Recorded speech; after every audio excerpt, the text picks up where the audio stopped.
Hey folks, Jim here, producer of Around the House Show. You're loving the audio tips right now, but here's something new.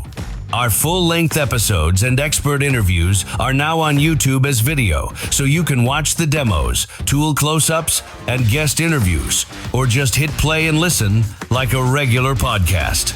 Just search Around the House Show on YouTube, hit that red subscribe button, and turn on notifications. It's free, and you'll get the best of both worlds, visual how-tos when you want them, audio when you're on the go. Don't forget to subscribe on your podcast app too. Thanks. And now back to the show.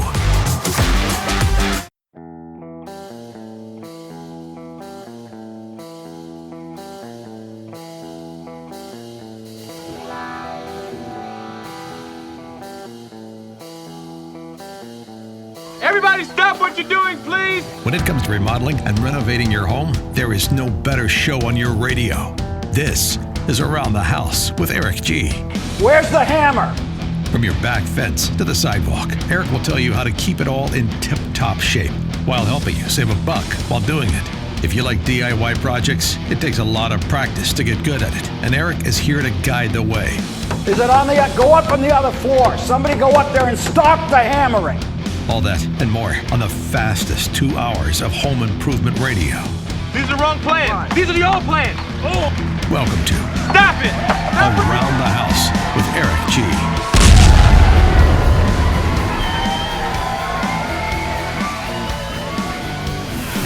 Welcome to Around the House with Eric G. This is the Pro Insider Special.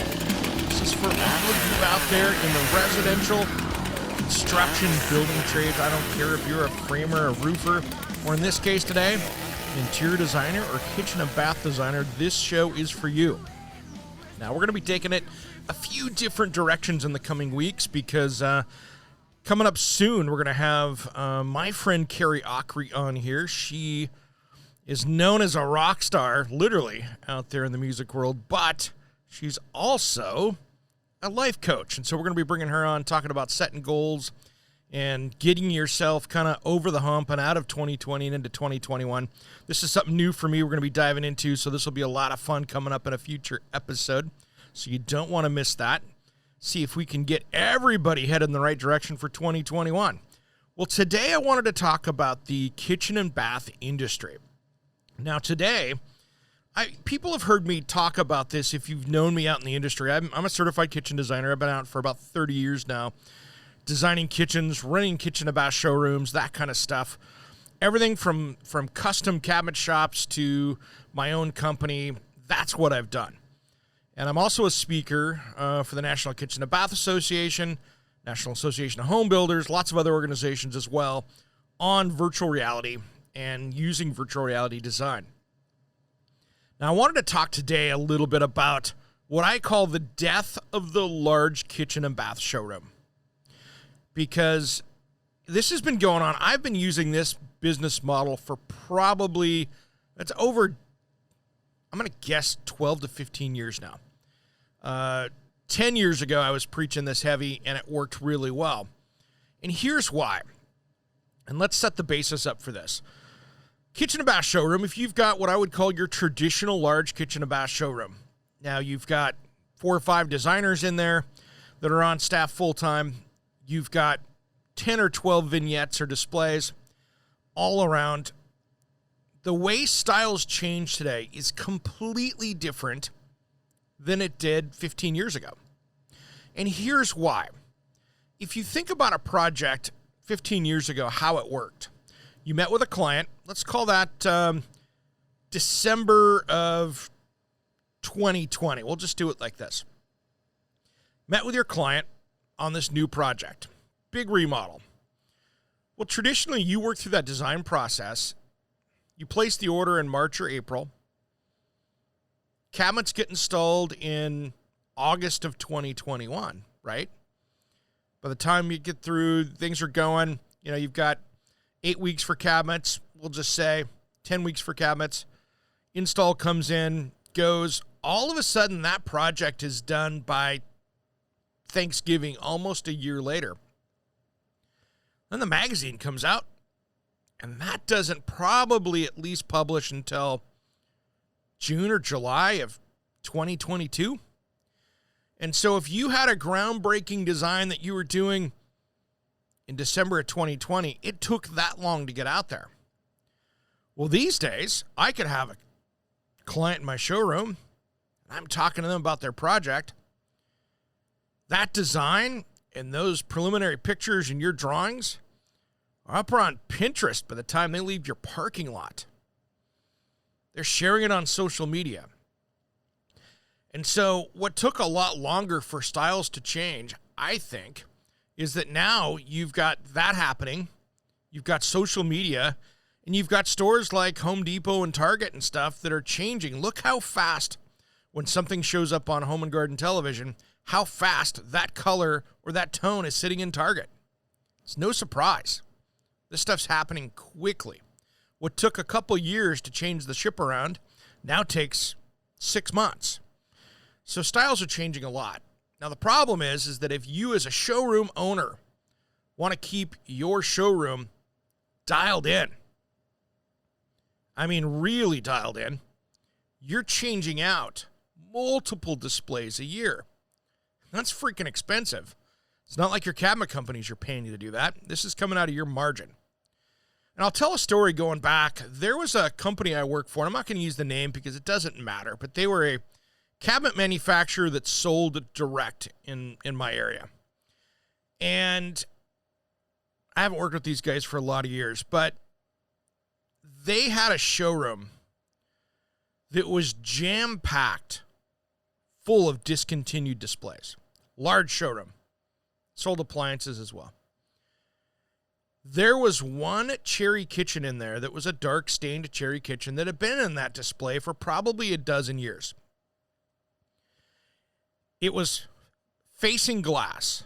It was so washed out that it looked like wood from the beach.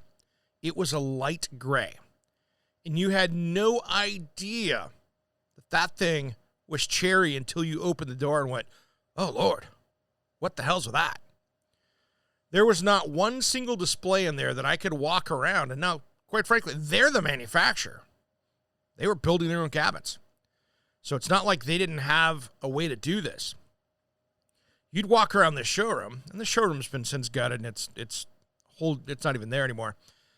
But you would walk around this place, and that cabinet display is discontinued. No, don't sell off that. That's got 5-year-old drawer glides in it, or this. It was a disaster as a salesperson. Well, you can spend an easy 6 figures a year trying to stay on top of swapping those displays out.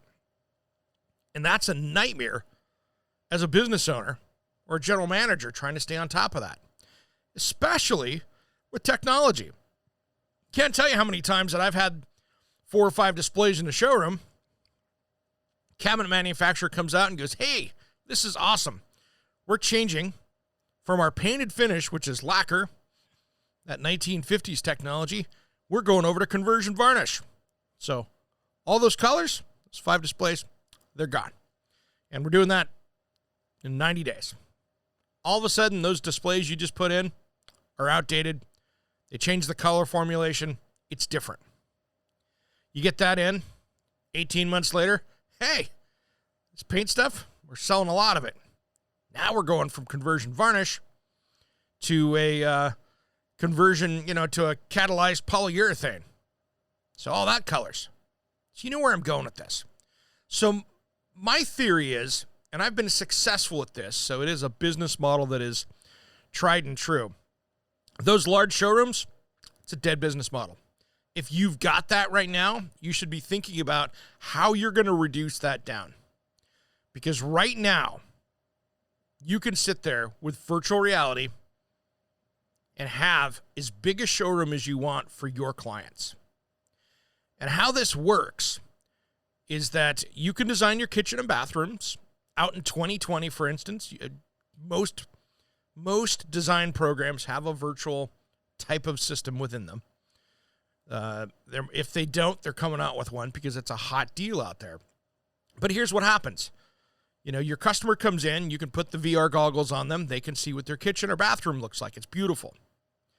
But if you've done this correctly, and managed your catalog of customers' projects, you now can create your own virtual showroom where customer comes in and, Mrs. Smith walks in and says, hey, I want to do a flat slab walnut mid-century-esque kitchen. And you can go, great. Here's the last 6 that we've designed out. Boom, because you've got them cataloged, not by customer name, because it doesn't matter. But you can go through and catalog them and say, these are the designs that we've done with this in virtual, and they can see it. The cool thing is you didn't have to put in this big virtual display. And that's going to save you boatloads of money. Now, the secret to this is that you can have a very small showroom. You can go in and design it out and have the minimum displays for your cabinet agreement with the manufacturer.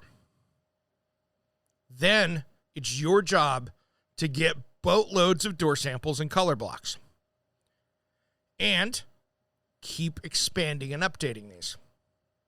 Because it's easier to replace a color sample or door sample. It's so much easier to do that. So there's a lot more to this, and we're not going to cover the whole thing here today. But when you jump into this and get into this program, and I've got a full program for this that makes it work really well, but you can now have a large, quote-unquote, sample bank or library of these, and now you're good to go. Can't tell you how many hundreds of kitchens I've sold with them never coming into my showroom, never stepping foot, because I showed up at their house for the remodel with their contractor, with door samples and color blocks, great design program, and VR goggles, and guess what? You've got it in the bag. And you didn't spend hundreds of thousands of dollars on a big showroom that, quite frankly, you don't need anymore. You just don't. And it's going to save you money. You'll always be on trend. There's 2 big things that hamper kitchen and bath sales for a kitchen and bath company. One is an outdated showroom. When somebody walks into your showroom and they see cabinetry that looks more like what they're trying to tear out than what they're putting in, you've already lost the confidence that you don't get it. Second of all, having a poorly trained sales staff. And yes, kitchen and bath designers out there, any designer, you're a salesperson as much as you are a designer. I know that really gets into some designers. But if you can't sell as a designer, you're going to be doing a lot of proposals to take on clients and have not a lot of dollars to prove that you can do it. So if you've got designers that can sell and a decent showroom, that's almost more important than price, because people will pay a little bit more for quality. They'll pay a little bit more for customer service. But staying on top of those 2 things are a huge, huge deal.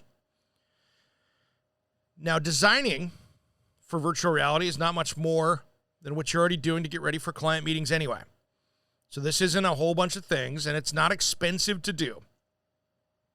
I can walk into any Best Buy in the country, and for about $1,000 or less, I can get a computer that will do exactly what I want it to do.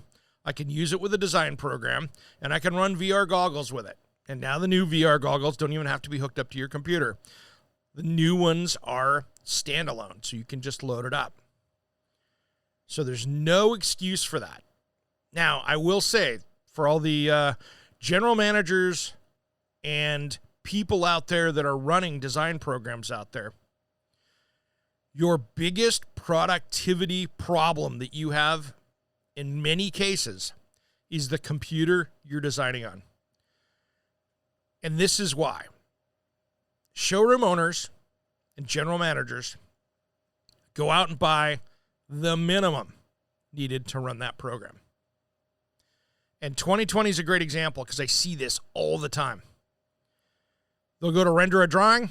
All right, I'm going to go check my confirmations, get a cup of coffee, maybe heat up the cup of coffee I got, come back in 5 or 10 minutes, And I'll see how that drawing's spitting out on the other side so I can save it.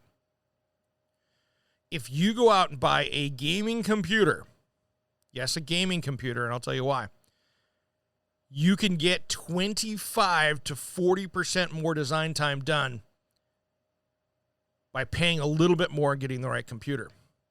And what I say by getting the right computer is that if you go out and jump on Dell, HP, name one, and look at the specs of what your design program has and say, oh, this meets all the specs. This is great. I'm going to get it. That computer will probably, if you're a full-time designer working 50 hours a week, that computer might last you a year before you really start having troubles. That's with proper maintenance. You want to get a gaming computer because gaming computers are designed for heavy use. They've got heavier duty processors, heavier duty fans. They keep from overheating a lot easier. Get a gaming computer because it's meant for heavy duty play. You are using it as a professional. You do not need an insurance agent. No shade to insurance agents out there. You don't need an insurance agent's laptop that's sending emails and sending pictures back and forth. That's not what you need. You need something that's going to grind away 320 days a year for you. And that's what you need. So if you do that, which you can automatically run the VR stuff off of that, this is how you're successful in your design business in 2020. And I'm sorry if you guys don't like it out there with the large showrooms, but that is the dinosaur of 2021. And it's going to cost you more money to keep that up. And there will be people like me, where I used to do this, and I'm not designing anymore for clients, except for maybe a couple a year, but just because I'm doing this media thing full time, that big showroom is going to be your boat anchor, because somebody like me can come in and get a 750 square foot office that looks really cute and pretty. I can put in my minimum display. It might be a 5-foot vanity, might be a 6-foot kitchen for my 2 or 3 cabinet vendors, and have a conference room table, and have my designers working from home, and I'm going to crush your numbers because I don't have the overhead for the building, I don't have the overhead for the utilities, and I don't have the overhead of making that place look current every single year. All right, that's where we're at today on the Pro Insider, kind of my showroom edition for kitchen and bath out there. Thanks for listening. We're going to have a lot of stuff coming up over the holidays here as well. And make sure you listen to Around the House with Eric G., which is my home improvement show that airs out on the Sun Broadcast Group on Saturdays across the country, and, of course, where you catch this podcast. All right, everybody, have a great rest of the week. I'll see you on Saturday. Thanks for listening to Around the House.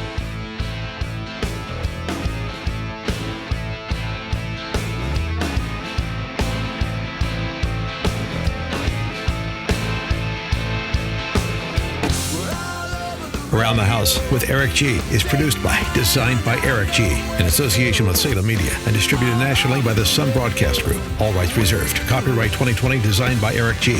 We will be back next week. If you missed part of the show, check out the podcast of all of our shows at AroundTheHouseOnline.com. Remember, measure with a micrometer, mark with caulk, and cut with an axe. Thanks for listening to Around the House.